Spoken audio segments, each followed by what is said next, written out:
Thank you so much, Peter, for having me and inviting me to the conference again.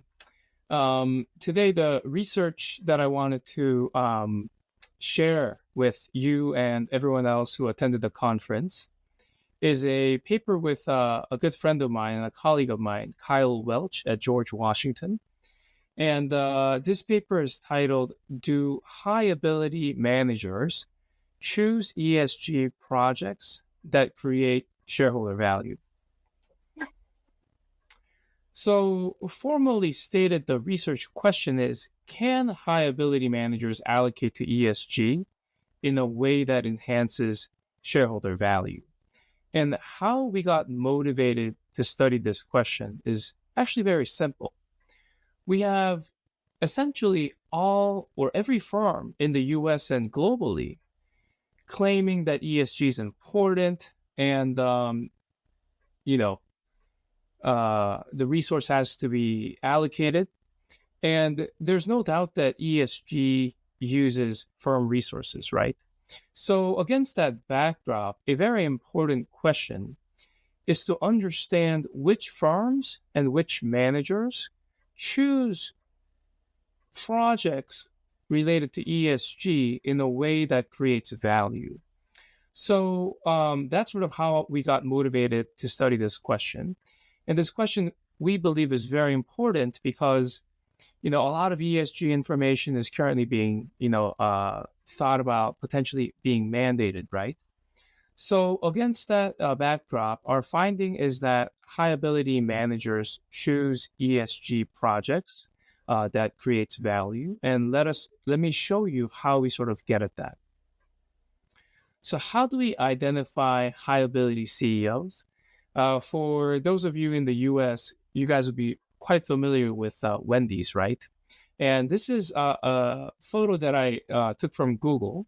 And Wendy's claim that their secret ingredient is their people and their hiring. So, what we do in this paper, Kyle and I do in this paper, is that we identify high ability CEOs from the opinions of the employees. How do we get that? We use the Glassdoor data. So this particular slide is an example of Google, and a Google employee could fill out on Glassdoor after verifying the emails and all these things that whether the person is actually a current or a former employee, whether the person is full-time or part-time or a contractor, talk about pros and cons. And as you see, as I highlighted in green, the person could rate the company, for example, here, Google, give a rating from 1 through 5. The employee could give rating on the overall rating of the company, the career opportunities, compensation and benefits, work-life balance, their views on senior managers, and culture and values. And what we do in this paper, our main construct of employee sort of buy-in or satisfaction to gauge high ability managers is the employee ratings on senior management. But as you can see, those ratings would be fairly highly correlated. So our results are not that sensitive, but our main construct is the senior management score of employees. So what we do is we look at this Glassdoor data from 2011 and 2018. We look at the intersection between Glassdoor data and MSCI ESG score. And roughly our sample, we have among those 8 years, we're working with about 1 million employee survey data across S&P 1500 companies. So what we do is we use ESG score from MSCI, which is essentially, as most of us know, a very popular ESG data vendor, and the employee satisfaction data from Glassdoor. And we use the signal from year T and do a double sort. And I'll show you very quickly what I mean by double sort. And we form portfolios from January T+1 to December T+1. So we're essentially holding it for a year and rebalance it every year like a fund would do. And our main approach is to use value weighted score and use a quartile portfolio cut. And what we do is we risk adjust by controlling for Pharma French 5 factors: size, market, book to market, profitability, and investment factor, as you see here. And our main results are as follows. I wanted to visualize it without showing you the regression. So this is what I have. So we create 2x2, ESG performance, high, low, and as we talked about, quartile. And then senior manager ability on your x-axis, high, low. And what we find is that firms that have high ESG performance, which essentially we're proxying for ESG investment, and then high senior manager ability, that group generates roughly about 4.7% annualized alpha. And the difference between the low, low and high, high group is almost 7%. So what we take away here is that firms that have high ability senior managers and invest a lot in ESG generates roughly about 5% alpha. Graphically, this is a graphical translation of the 2x2. So we created that signal, right, from 2011, wait a year, and then create portfolios and rebalance every year. So when we put $1 in 2012 and create that 2 portfolios, high ESG, high CO ability versus low ESG, low CO ability, and then that $1 in about 8-9 years becomes almost a double. And this is after controlling for all the risk factors.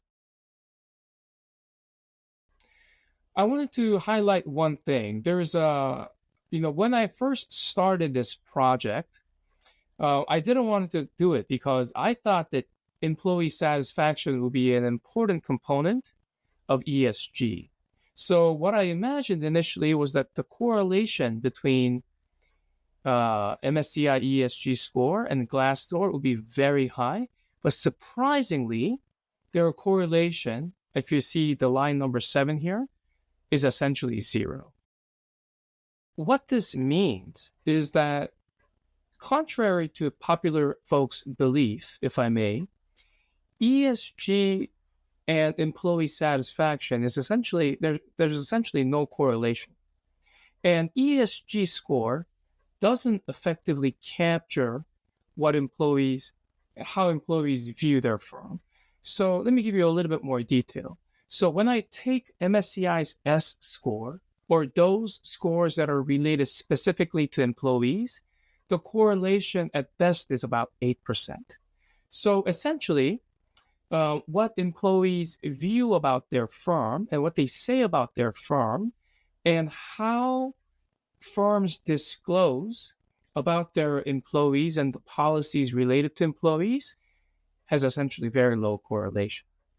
So this sort of orthogonal 2 signals gives me a little bit more comfort in using the 2 signals to double sort and create essentially a double sorted portfolio. So before I let you go, I want to show you a couple more things. I wanted to show you a couple additional tests. First is we do cross-sectional tests by employee type. So when we look at the results by current versus non-current employees, we find that our results are stronger among current employees' views on senior managers, which makes, I think, a lot of sense. When we cut it by full-time and part-time, we find that the results are essentially driven fully by the full-time employees, which also, I think, makes a lot of sense. Finally, we conducted a bunch of robustness tests. When we use equal-weighted instead of value-weighted, our results are essentially the same. When we use tercile and quintile, versus quartile, our results are essentially the same. When we use 3 and 4 factor models instead of 5 factor, we also find similar results. And then when we use additional control variables in Fama Macbeth and panel regressions, essentially our results remains unchanged. So in conclusion, this paper is about when ESG creates value. And what we find in this paper is that when there are high ability managers who has the buy-ins of employees, these guys are the ones that choose ESG projects that create shareholder value. And why or what is the intuition? It's essentially because their compensation is tied to stock price. So that's all I have for today. Thank you so much again for having me. I really appreciate this opportunity. Thank you.